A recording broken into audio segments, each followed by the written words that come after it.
اللهم صل على سيدنا محمد وعلى آل سيدنا محمد وبارک وسلم۔ امیر المؤمنین حضرت سیدنا عمر بن خطاب رضی اللہ تعالیٰ عنہ اپنے زمانہ خلافت میں حضرت سیدنا حذیفہ بن یمان رضی اللہ تعالیٰ عنہ سے ملاقات کی تو ان سے فرمایا، اے حذیفہ، تم نے صبح کیسے کی؟ عرض کی، اے امیر المؤمنین، میں نے اس طرح صبح کی کہ فتنے سے محبت کرتا ہوں اور حق کو ناپسند کرتا ہوں، اور وہ کہتا ہوں جو پیدا نہیں ہوا، اور اس بات کی گواہی دیتا ہوں جسے میں نے دیکھا نہیں، اور بغیر وضو کے صلاۃ پڑھتا ہوں، اور میرے پاس زمین پر ایک ایسی چیز ہے جو اللہ عز و جل کے پاس آسمانوں میں نہیں ہے۔ تو سیدنا عمر بن خطاب رضی اللہ تعالیٰ عنہ اس بات پر شدید غضبناک ہوئے اور ان کی گرفت کا ارادہ فرمایا، مگر پھر ان کی نبی کریم صلی اللہ علیہ وآلہ وسلم کے ساتھ صحبت یعنی صحابیت کا خیال آیا تو رک گئے۔ اسی اثناء میں باب العلم حضرت سیدنا علی المرتضی رضی اللہ تعالیٰ عنہ وہاں سے گزرے تو آپ رضی اللہ تعالیٰ عنہ نے سیدنا عمر بن خطاب رضی اللہ تعالیٰ عنہ کے چہرے پر غضب کے آثار ملاحظہ فرمائے تو پوچھا، اے امیر المومنین، آپ کو کس بات نے غضبناک کیا ہے؟ آپ رضی اللہ تعالیٰ عنہ نے پورا قصہ سنا دیا تو حضرت علی المرتضی رضی اللہ تعالیٰ عنہ نے کہا،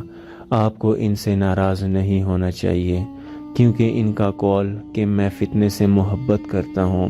اللہ عز و جل کے اس فرمان کی تعویل ہے، انما اموالکم و اولادکم فتنہ، ترجمہ، تمہارے مال اور تمہارے بچے آزمائش ہیں، سورۃ التغابن۔ اور ان کے اس قول کہ میں حق کو ناپسند کرتا ہوں، میں حق سے مراد موت ہے جس سے کسی کو چارہ نہیں اور نہ کوئی اس سے بچ سکتا ہے، اور ان کے اس قول کہ وہ بات کہتا ہوں جو پیدا نہیں کی گئی سے مراد قرآن پاک ہے کہ یہ قرآن پڑھتے ہیں اور قرآن مخلوق نہیں، اور ان کا یہ قول کہ اس بات کی گواہی دیتا ہوں جسے میں نے دیکھا نہیں کا مطلب یہ ہے کہ اللہ عز و جل کی تصدیق کرتا ہوں حالانکہ اسے دیکھا نہیں، اور ان کے اس قول کہ بغیر وضو صلاۃ پڑھتا ہوں کا مطلب یہ ہے کہ یہ رسول اکرم صلی اللہ علیہ وآلہ وسلم پر بغیر وضو کے درود پاک پڑھتے ہیں۔ ان کے اس قول کہ میرے پاس زمین پر ایسی چیز جو اللہ عز و جل کے پاس آسمانوں میں نہیں ہے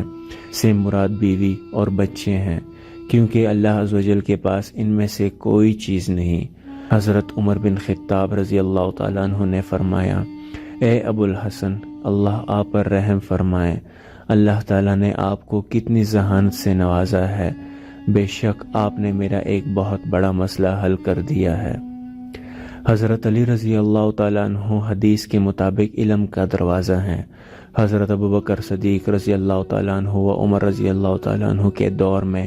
یہ قاضی القضاء یعنی کہ چیف جسٹس کے منصب پر فائز تھے، اور حضرت شیخین اکثر الجھے ہوئے مسائل میں حضرت علی رضی اللہ تعالیٰ عنہ کی طرف رجوع فرمایا کرتے تھے۔